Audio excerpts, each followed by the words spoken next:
All right, let's go. We're gonna go over what have I done over the last couple of days. This week's been a blur for some reason. Um, I am continuing the steady downtrend that my account has been in for a little while. You could see like I've had just so many red days.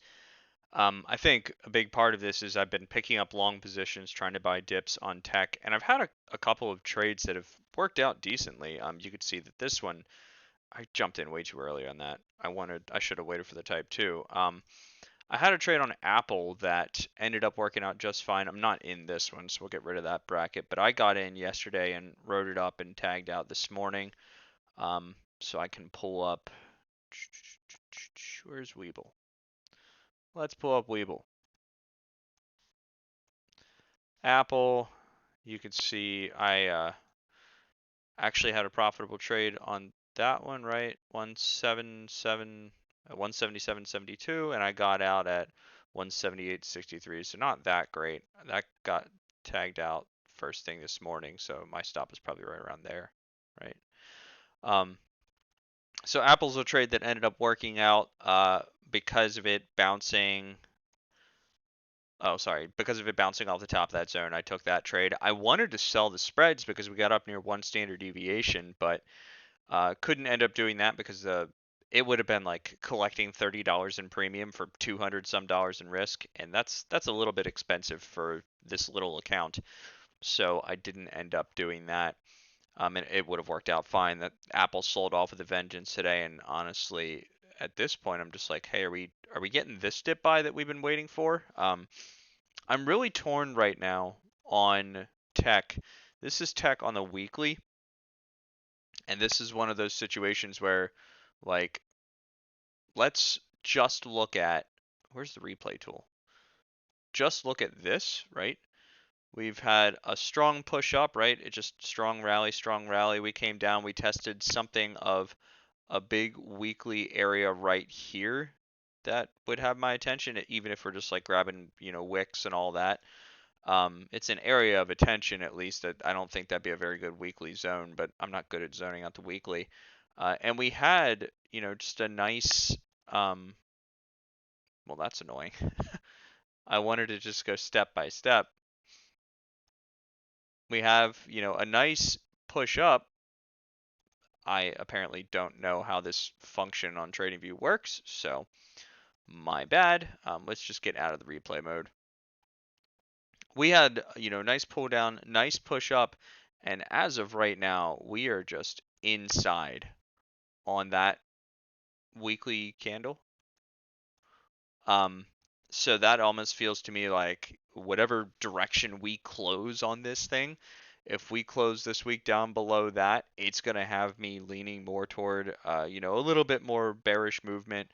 I'm still bullish from now through December. I think historically speaking, or I should say, yeah, it really is just the historical statistics. You have like a 74% chance of mid-December being higher than mid-September, and that gets priced into the options markets as well. If you try to trade SPX, or I forget if I have any zones on SPX, they're probably all terrible, but if you trade SPX and like at this time of the year, just grab a vertical. It's like a 1 to 3 risk to reward. You're not getting that vertical for a 50-cent fill or for a mid or for a 50% fill, I should say, on whatever the spread is. But you have like a 74% chance of winning on that if you just let it run, risk on capital style trade. So a lot of the trades that I've been picking up here recently, I've been bullish, which means that I've been getting beaten up. As you can see, we are just in drawdown right now. It's definitely messing with me emotionally. I accidentally took another day trade today too, so I'm out of day trades. So I'm just like, all right, I'm gonna be in management mode tomorrow. I have to be in a meeting all day tomorrow, so I'm not gonna be able to trade anyways. But I'm gonna be in management mode for my Microsoft position, and if that tags out, most of what I'm in right now is just I mean, here's all my positions, right? IWM, this is the vertical that I sold um, at the very end of the day, just because we got down below one standard deviation. So I went ahead and sold a vertical on IWM. I've got my longer term IWM. That's just a repeating cyclical trade that's going to be nice and boring. Amazon, I went ahead and picked up a vertical today. So that's risk and capital, put $50 into it, and that is a 30 DTE trade. So Amazon, I need to draw these out on the chart at some point. Amazon needs to be above this zone. I think actually above, what were my strikes on it? Is it going to tell me? There we go. Yeah, 138. So my line on Amazon, 138. Yeah, it needs to be above the type 2 of this zone in 30 days, and I make full profit. That's just a back burner play, risking capital. I don't have to think about it. So, that should work out. Microsoft is the one that I'm in right now. Nvidia, I have an Nvidia vertical that I put on for December. I put more capital into that one. So that one's drawn down pretty good right now because Nvidia got hammered. Oh, that's ugly. I have to be on management mode on that one as well. That's down below 1 standard deviation. I don't think the options market is good enough for me to sell that though, right? It's not like Weeble's any good with options anyways. That's what happened today, that I ended up accidentally taking another day trade. The mobile app for Weeble, I thought I was selling a put spread and I accidentally sold a call spread. The mobile options on Webull are absolute garbage. And for some reason, right, if I wanted to trade like this expiration cycle, I should just be able to like hold command or hold control or do whatever, and click one contract and click another, but you can see it doesn't do that. If Webull would add that, they'd be set. Like they'd actually be decent if they'd fix their mobile. Whoever designed their mobile options entry doesn't actually know how to trade options. Is the is the feeling that I get. So if we went out 2 days and we sold the put spread, do I have deltas on there? Where would we be looking at? 20 deltas, 12 deltas? These are all $5 spreads though, so that's going to be too much risk for me. Darn. Okay, well, not doing that one. Amazon's another one actually. We're down below 1 standard deviation. All of this bearishness and the fact that a lot of these tickers are below 1 standard deviation has me thinking that we're going to see a reversal coming up and out of them.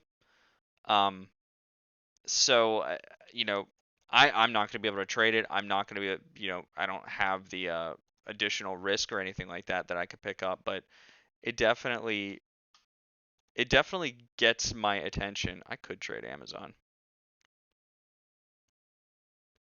The 33, 32 or 133, 132, where would that be at? Type 2. I would almost rather just sell the 132. That'd be pretty far out there though. Yeah, 133 wouldn't be terrible. It just needs to bounce above a type 2 if we come down. I might think about doing that one tomorrow. We'll see what the actual premium would be, but I think that's a doable trade.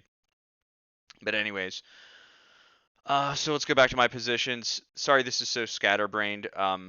That is the state of my brain right now. So we went over IWM, we went over Amazon, Nvidia. I have the vertical. I put on a $5 vertical for December, so that's nothing but an overall uptrend. I think this thing's going to continue cruising up through the remainder of the year. If we get down to this zone, I'm buying it again. I'm just gonna. I hate to play plinko with it and just get smacked every time I buy a dip, especially if the markets decide that they're just going to continue cruising down or something. But I really feel like we rein it in, and I really feel like this is going to be more of. I want this chop to be over. I want a clear trend to be established. Right now, it just feels like a lot of noise. Maybe that's just me being emotional because I've been getting beat up by it, and I'm looking for something to blame them. I want to blame somebody other than myself. But at the end of the day, I'm the one clicking buy or sell. So AMD, I have a longer term vertical on that one as well. That's the only one I'm not. Actually, I don't mind that so much. So on the weekly zone, that just looks like a pretty clear weekly zone. I don't like it if we break below that. I will cut that vertical early, but in the meantime, I think it makes sense. and I might consider shares if we start pushing up. I grabbed a vertical because it's easier to put $250 capital into that and then just let it sit there until December, rather than babysitting it.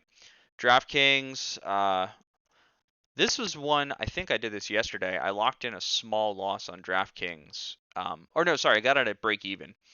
I had set my stop at break even and I got back in with a vertical. So still waiting on something to happen on this one. You could see when we've gotten up here before, it's just been a lot of chop. We're experiencing a lot of chop here now. So I figured, hey, a vertical 30 days from now, assuming everything goes bullish, that should push up and that should be fine. Obviously, that's a large assumption to make. JPM, that was another, I think I went over that play already. I didn't get the dip. If we hit that type 2, so this one, right, it was a pretty clear trend. On the weekly, I'm still mad at myself for not buying this. Perfect weekly dip buy type 2 popped up, right? So we've got weekly. I would actually expect something of like a 50 per. Why is my mouse getting all glitchy? That's weird. I would actually expect something like a 50% retracement on that candle, and then we start cruising up. I've got the alert set for the type 2 there. That's a lot of capital in shares. Even with a wider stop, even if I give it a couple of wicks extra or something like that, that's 50 shares of this. I probably have to play an at the money option, assuming that options are liquid on JPM. But I'm still interested in that dip because what we've had, excuse me, like I said, is that weekly trend. In my eyes, that's a weekly trend continuation. Last week, we broke the weekly trend. We broke to the upside. JPM is no longer in a downtrend, right? But we closed above this candle. So that's like, all right, the trend has reversed. Let's give it a second to calm down because that was a very bullish reaction out of that. And I would anticipate some kind of continuation. And like honestly, if I can grab shares there and then have the discipline to let it run for a while, I might do it. If I grab an options contract on that, how long did that take? I might go 2 months out on that, depending on how much capital that requires. But like an at the money options contract for just give it plenty of space. As long as I have the self control to trade that correctly, I wouldn't mind that so much. SPLK, I got back into today, so it pushed up. I tagged out. Where did I tag out? I bought to cover at 119.90, and then I sold it again at 120.17. So I skipped a little bit. I'm in 7 shares now instead of 14 because that's how the risk management worked on this one. I actually don't really know how to get back in, with full size risk or anything like that. But with that, sell off at the end of the day today, it's looking pretty good. So that's kind of like a little bear flag going on, and then hopefully it's going to continue down there, and I'll hit profit on that. So SPLK has actually been one of my more profitable trades. And that's the last position that I have on. Couple of things that I took a trade on. I got tagged out on Neo. I FOMO'd into this down here somewhere and then got tagged out.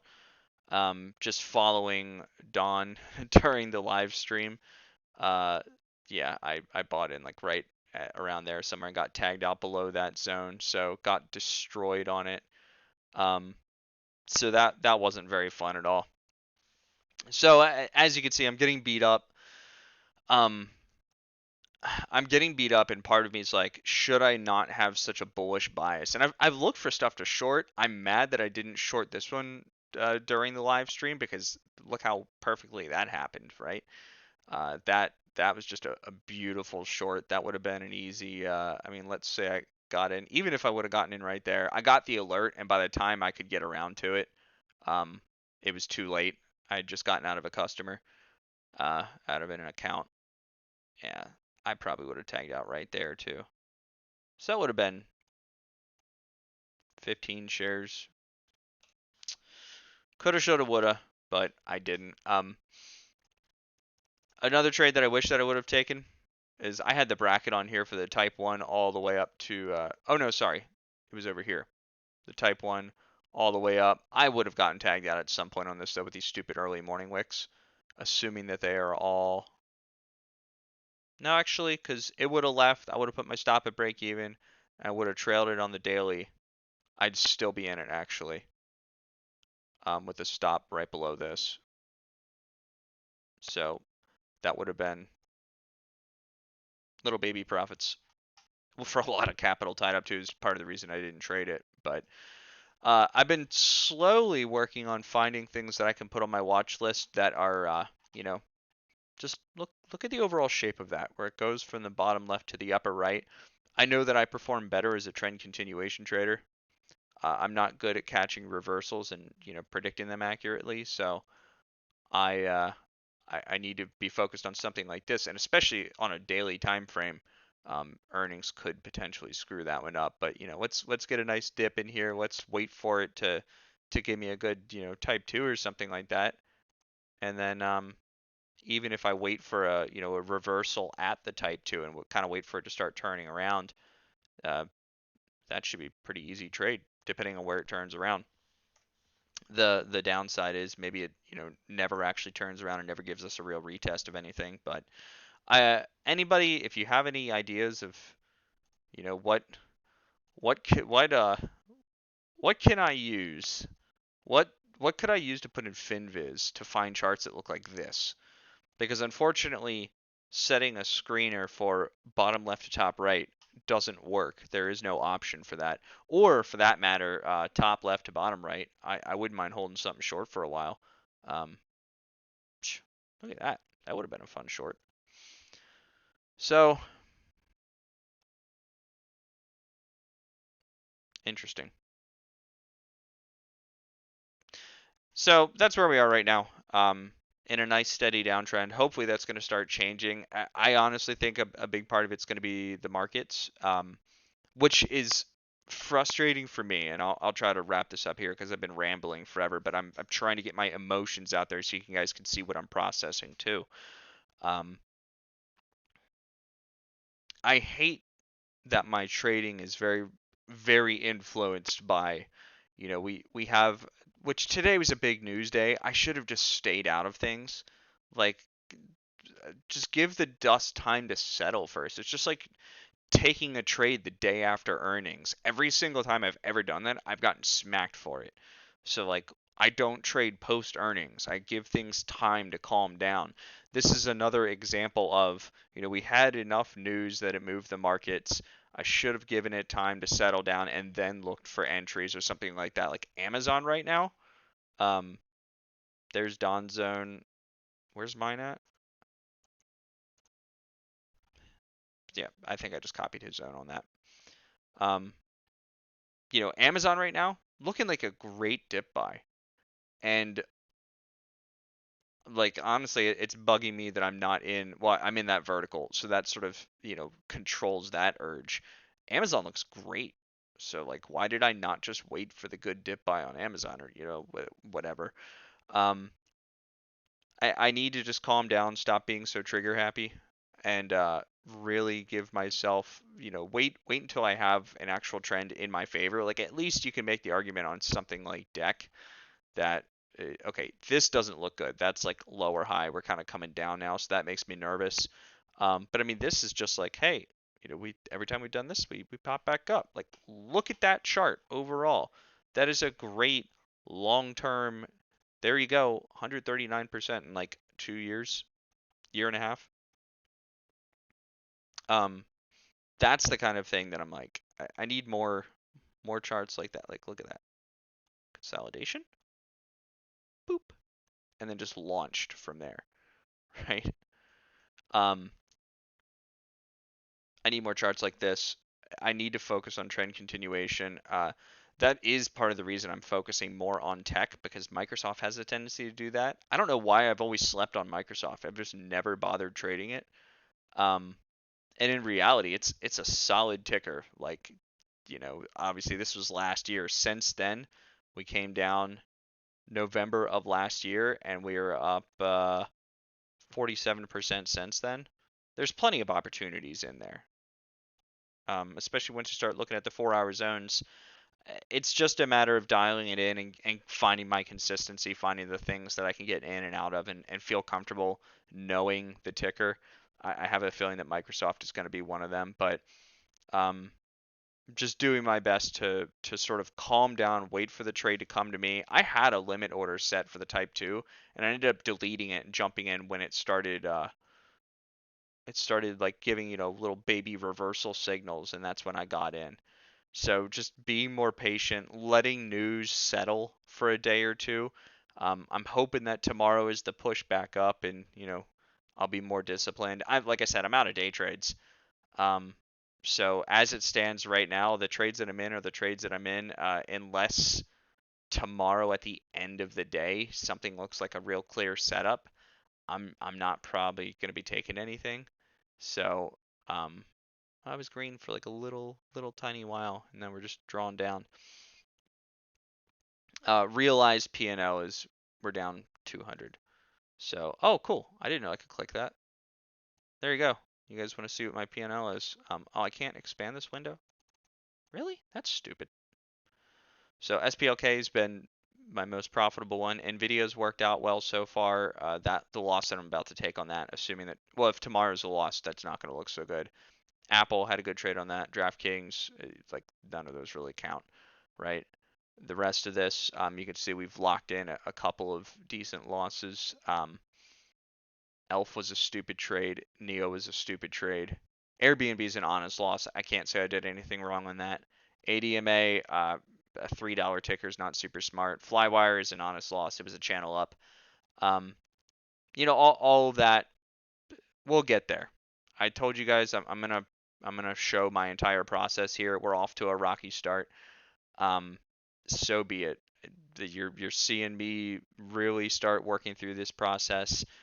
As always, if you have recommendations or you have advice for me, if you're more profitable than I am through the same time period, I can't intraday trade. That's the big, my work schedule does not allow it. So swing trading is a must for me. So if you're profitable swing trading in these markets, leave a comment, send me a DM in Discord. Let me know what you've been working on that's been working out for you, and maybe it's something that'll click with me and make sense. Always looking to improve myself. That's the whole reason for doing this. Obviously, I'm not super trader out here turning 3K into 8K. Shout out Jake, you're killing it. Um, so yeah, I'm looking for any kind of coaching or advice that anybody has to offer. So thanks for watching. If you made it this far, this has been a longer one. I'll see you in the next video.